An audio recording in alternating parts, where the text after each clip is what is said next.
السلام عليكم ورحمة الله وبركاته.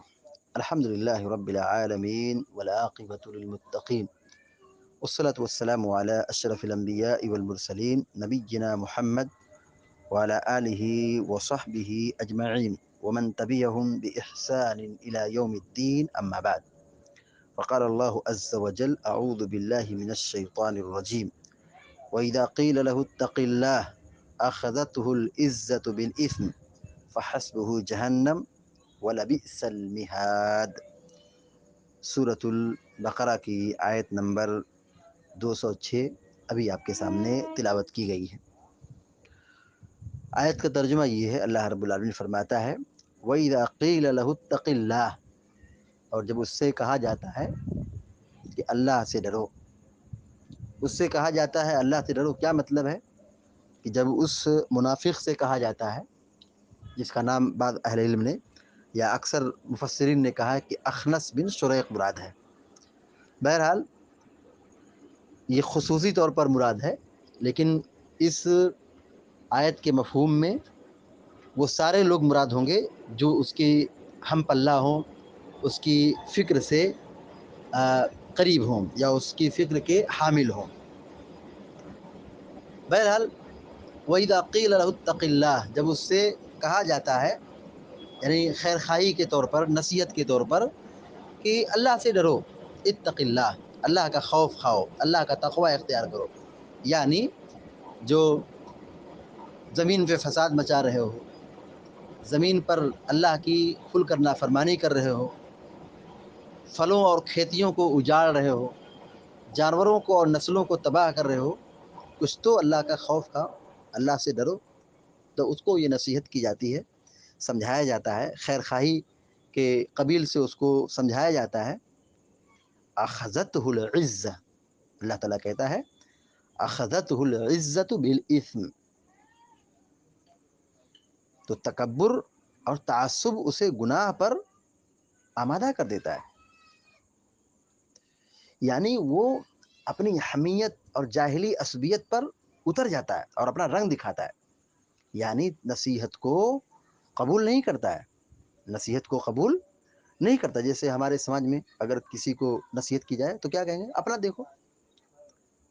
وہ اسی قبیل سے ہے. اخنس بن شریق یا اس طرح اس ڈپارٹمنٹ کے جو منافقین تھے وہ یہی کہتے تھے، یعنی اپنی انانیت اور غرور میں، عصبیت میں مبتلا ہو جاتے تھے اور پھر نصیحت کو قبول نہیں کرتے تھے.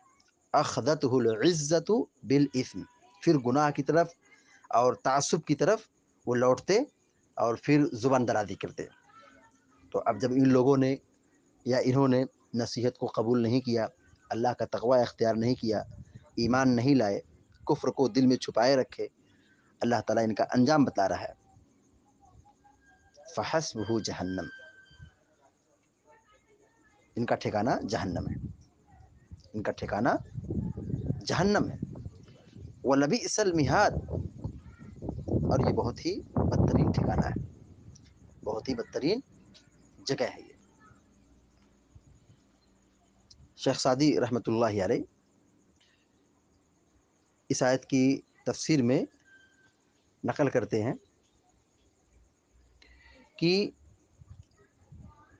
یہاں پر فساد مچانے والے اور اللہ کی نافرمانی کرنے والے کا اللہ نے تذکرہ کیا، پھر اسے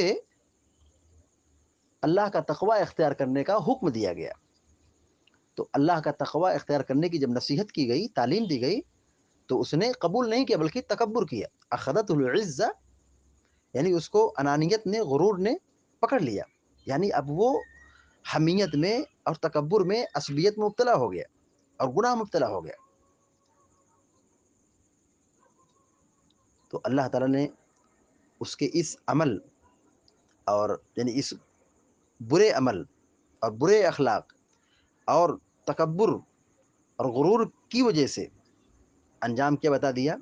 فَيَجْمَعُ بَيْنَ الْعَمَلِ بِالْمَعَاصِي وَالْكِبْرِ عَلَى النَّاصِحِينَ فَحَسْبُ جَهَنَّمْ، یعنی اس کے برے اعمال اور بد اخلاقی اور نصیحت کرنے پر وہ نصیحت قبول نہیں کی بلکہ تکبر اختیار کر لیا، غرور اختیار کر لیا، تو اللہ تعالیٰ نے بیان فرما دیا فحسبہ جہنم، مہر لگا دی کہ اس کا ٹھکانہ جہنم ہے، التی ہی دار العاصین، یہ جہنم کون سی جگہ ہے؟ جو نافرمانوں کی جگہ ہے، والمتکبرین، اور تکبر کرنے والوں کی جگہ ہے، یعنی جو تکبر کرے گا، حق بات کو قبول نہیں کرے گا، یہ بہت بڑا گناہ ہے۔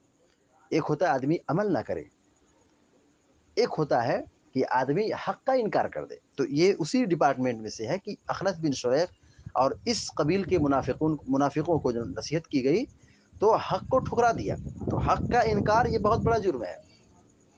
فحسبہ جہنم، تو اس کا ٹھکانہ جہنم ہے، التی ہی دار العاصین والمتکبرین۔ اہل علم کہتے ہیں، شیخ سعدی رحمۃ اللہ علیہ جہنم کی تفسیر کرتے ہوئے کہتے ہیں کہ یہ نافرمانوں اور متکبروں کا ٹھکانہ ہے، ولبئس المہاد، اور یہ بری جگہ ہے، اے المستقر والمسکن، عذاب داعم وهم لا ينقطع ويئس مستمر لا يخفف عنه العذاب ولا يرجون الثواب جزاء لجناياتهم ومقابلة لأعمالهم فإياذ بالله فإياذا بالله من أحوالهم۔ یعنی اللہ تعالیٰ نے یہاں یہ کہا کہ بہت بدترین جگہ ہے۔ شیخ سعدی رحمہ اللہ کہتے ہیں کہ المستقر والمسکن، یعنی یہاں کا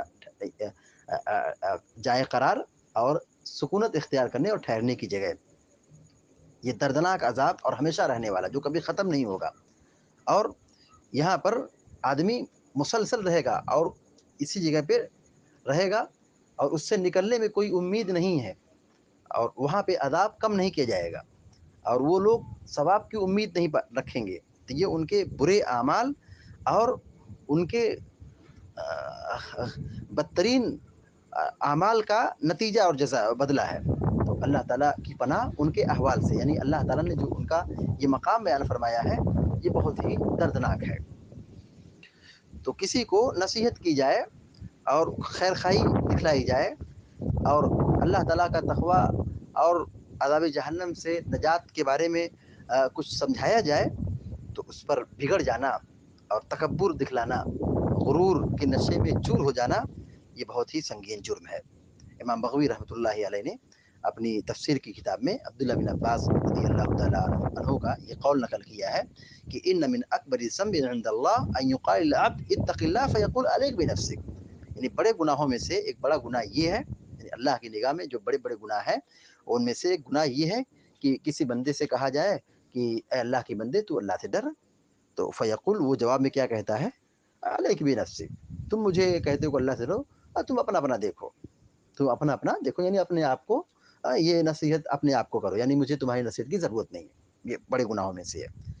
اور امام بغوی رحمۃ اللہ علیہ نقل کرتے ہیں کہ یہی قول حضرت عمر بن خطاب رضی اللہ تعالیٰ عنہ سے منقول ہے، اس میں یہ ہے کہ حضرت عمر بن خطاب رضی اللہ تعالیٰ عنہ سے یہ کہا گیا اتق اللہ، تو اللہ تعالیٰ سے ڈرو، فوضع خدہ علی الارض تواضعا للہ تعالی، کہ جب ان سے کہا گیا اللہ کا تقوی اختیار کرو تو حضرت عمر بن خطاب رضی اللہ تعالیٰ عنہ اپنی پیشانی کو زمین پر رکھ دیے، کیوں؟ یہ تواضع کے لیے، اللہ تعالیٰ سے تواضع اور عاجزی انکساری اختیار کرتے ہوئے، کہ یہ حکم دیا جا رہا ہے کہ اللہ تعالیٰ کا تقوی اختیار کرو، خوف کھاؤ، تو آدمی کے دل میں خوف اور خشیت پیدا ہونی چاہیے، اللہ تعالیٰ کا احترام ہونا چاہیے۔ حضرت عمر بن خطاب رضی اللہ تعالیٰ اپنی پیشانی کو زمین پر رکھ دیے، کیوں؟ تواضع انکساری، یعنی اللہ تعالیٰ کے سامنے اپنے آپ کو جھکا دیے۔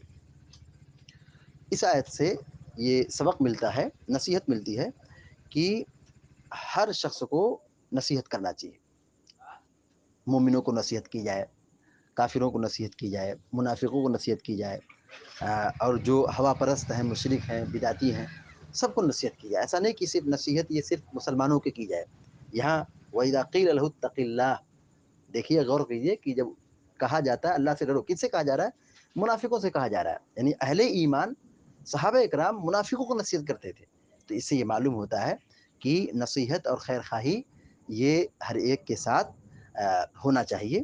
ہم کو اگر ہدایت ملی ہے، نیک عمل کی توفیق حاصل ہوئی ہے اور ہم حق پر ہیں، ہم کو حق کی سعادت نصیب ہوئی ہے، تو ہماری ذمہ داری بڑی ہے کہ اگر ہم حق والے ہیں، توحید والے ہیں، سنت والے ہیں، اور ہم کو اللہ تعالیٰ نے نیک عمل کی توفیق بخشی ہے، تو ہم دوسروں کی فکر کریں اور خیر خواہی اور نصیحت کرتے رہیں، سمجھاتے رہیں، یہ نہ دیکھیں کہ وہ کون ہے، بلکہ یہ ذمہ داری ہماری ہے کہ ہم نیک لوگوں کو بھی سمجھائیں، توحید والوں کو بھی سمجھائیں، سنت والوں کو بھی سمجھائیں، اور ہوا پرست اور بدعتی جو ہیں ان کو بھی نصیحت کریں اور حق کی دعوت دیں. اللہ تعالیٰ سے دعا کہ اللہ تعالیٰ ہم سب کو آپ سب کو نیک عمل کی توفیق عطا فرمائے. آمین یا رب العالمین. وصلی اللہ علی نبینا محمد وسلم تسلیما کثیرا. السلام علیکم و رحمۃ اللہ وبرکاتہ.